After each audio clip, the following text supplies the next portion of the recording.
इस super fast 5G के जमाने में हम कई बार अपने करियर और जिंदगी में इतने खो जाते हैं कि इमोशंस और फैमिली हमें याद ही नहीं रहती, और जब याद आती हैं तब तक बहुत देर हो चुकी होती है और हम रह जाते हैं सिर्फ रिग्रेट और यादों के साथ। फिल्म गुड बाय भी कुछ ऐसा ही मैसेज देती है। ये फिल्म एक ऐसी फैमिली की कहानी है जहां जनरेशन गैप और अलग अलग लाइफस्टाइल की वजह से आपस में घर वालों के ख्यालात मैच नहीं होते। माँ के लास्ट राइट्स को लेकर के बात बात पर तू मैं और बहस देखने को मिलती है। इमोशंस और कॉमेडी के साथ मिक्स्ड ये मूवी आपको बीच बीच में गुदगुदी करती है, जिंदगी के कई पहलुओं से रूबरू करवाती है। फिल्म की शुरुआत रश्मिका मंडाना यानी तारा, जो कि एडवोकेट है, अपने पहले केस को जीतने की खुशी में पार्टी करते हुए नजर आती है। तारा के पेरेंट्स चंडीगढ़ में होते हैं, पर वो उनसे दूर अपने बॉयफ्रेंड के साथ एक फ्लैट में रहती है। रात को पार्टी करने की वजह से वो देर तक सोते रहती है। तभी डोरबेल बजती है। सामने एक आदमी होता है जो कहता है कि आप अपना फोन गलती से रात को वहीं भूल गई थी और रात भर फोन आता रहा।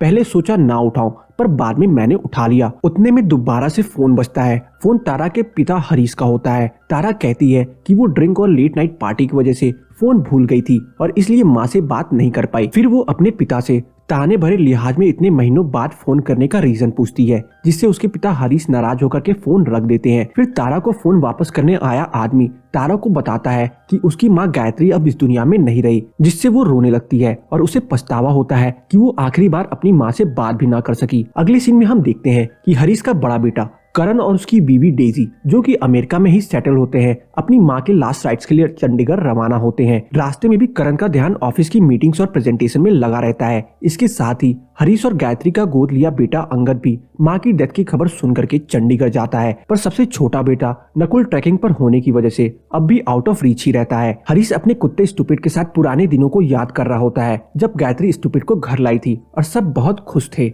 अब तारा अपने घर पहुंच चुकी होती है। वो अपनी माँ के नाक में रुई और पैरों को बंधा देख नाराजगी जताती है, क्योंकि इनमें लॉजिक नहीं। पर उसके पिता हरीश उससे यह कहकर चुप करवा देते हैं कि माँ के मौत के वक्त वो पार्टी कर रही है और अब उसे हक नहीं है कुछ भी बोलने का। इसके बाद तारा गुस्से में अपने रूम में चली जाती है और माँ को याद करने लगती है। दूसरी तरफ गायत्री की सहेलियां गॉसिप कर रही होती हैं कि गायत्री रोज सुबह वॉक पर जाती थी, डेथ कैसे हुई और वो अपनी सेहत को लेकर कितना कंसर्न थी। इधर पीपी अंकल, जो पुराने फैमिली फ्रेंड है, वो हरीश को रिचुअल समझाते हैं और बॉडी को नॉर्थ की तरफ रखने को बोलते हैं। फिर सब लोग बॉडी को उठा करके घुमाने लगते हैं, पर किसी को सही डायरेक्शन समझ नहीं आती, तो सब पहले वाले पोजीशन में ही बॉडी को वापस रख देते हैं। अब हरीश और गायत्री का बड़ा बेटा अपनी वाइफ डेजी के साथ घर पहुंच चुका होता है और वो कहता है कि वो मार्केट जाकर के क्रियाक्रम का सामान लेके आएगा। इसके बाद अंगद अपने पिता हरीश को कॉल करके बताता है कि फ्लाइट डिले होने की वजह से वो दुबई में ही अटका हुआ है। उतने ही देर में वेटर पीछे से आकर के कहता है कि उसका बटर चिकन और नान आ गया है, जो कि उसके पिता हरीश फोन पर सुन लेते हैं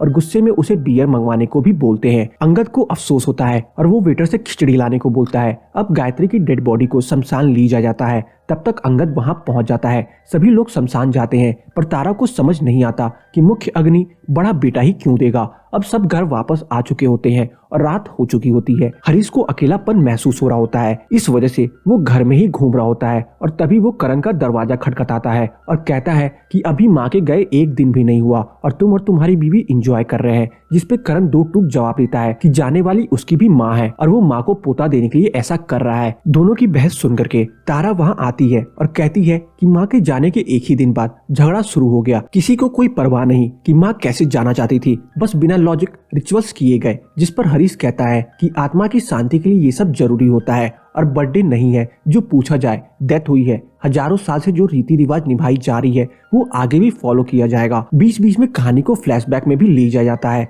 जैसे कि एक सीन में तारा बताती है कि उसे आगे पढ़ने के लिए मुंबई जाना है और वो अपने मेल फ्रेंड मुद्दसर, जो कि अब उसका बॉयफ्रेंड है, के साथ फ्लैट शेयर करेगी। जिस पर हरीश उसे मना करते हुए कहता है कि होटल में रहो, पर वो नहीं मानती। ऐसी चीजों के कारण वो और उसके पिता ठीक से बात नहीं करते। अब अगले दिन तारा और उसका पूरा परिवार गायत्री की अस्थियां गंगा में बहाने जाते हैं, जहां एक पंडित उन्हें रीति रिवाज का इम्पोर्टेंस समझाता है। तारा को ये सब गलत लगता है। वो कहती है कि अस्थियों में फॉस्फेट होता है जो इरिगेशन के लिए अच्छा होता है, इसलिए उसे गंगा में बहाया जाता है। इसके बाद हरीश गायत्री की अस्थियों को पानी में बहाने से पहले ढेर सारी बातें करता है। अगले दिन पंडित कहता है कि बड़े बेटे को अपने बाल मुड़वाने होंगे, जिससे कि आत्मा को शांति मिलेगी, पर करण की अमेरिका में मीटिंग थी, इसलिए वो ऐसा नहीं करना चाहता था।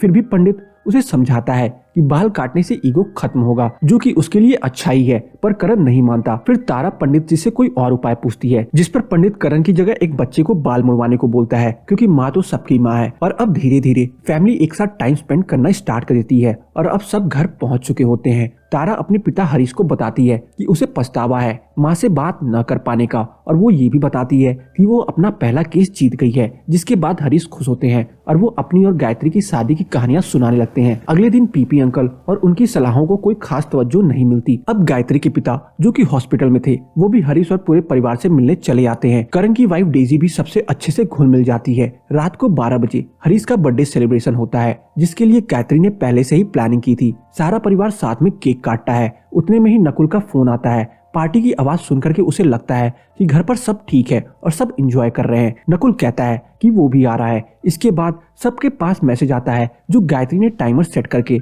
सब बच्चों के लिए रखा होता है। वो हरीश के 70th बर्थडे पे सबको घर बुलाती है। सब खुश और उदास दोनों होते हैं, क्योंकि बर्थडे पर वो साथ तो हैं, पर मान नहीं रही। इसके बाद हरीश को छोटा बेटा नकुल वहां आ जाता है और सबसे मिलता है और अपनी माउंटेन ट्रैकिंग की फोटोज दिखाता है। पर जैसे उसको पता चलता है कि माँ अब उनके बीच नहीं रही, उसकी खुशियां गम में बदल जाती हैं। सब लोग उसे सहारा देते हैं और अगले दिन नकुल बाल मुड़वाने जाता है, क्योंकि माँ नहीं है तो बालों का ध्यान कौन रखेगा। करण भी बड़ा बेटा होने के नाते बाल मुड़वा लेता है। लास्ट सीन में हम देखते हैं कि उनकी फैमिली फिर से हंसी खुशी आपस में एंजॉय करती है। अब उनकी फैमिली पहले जैसी बिखरी नहीं, बल्कि उनके बीच एक स्ट्रॉन्ग बॉन्ड बन जाता है और ये मूवी यहीं पे खत्म हो जाती है। तो बस आज की इस वीडियो में इतना ही। आपको मेरी गुड बाय मूवी की एक्सप्लेनेशन कैसी लगी कमेंट सेक्शन में बताना ना भूलें, और अगर आपको मेरी गुड बाय मूवी की एक्सप्लेनेशन पसंद आई हो तो वीडियो को लाइक करके जाना ना भूलें। चैनल पे नए हैं तो चैनल को सब्सक्राइब जरूर कर ले, ताकि मुझे ऐसी ही मोटिवेशन मिलती रहे और मैं आप सबके लिए अच्छी से अच्छी वीडियोस लाता रहूं।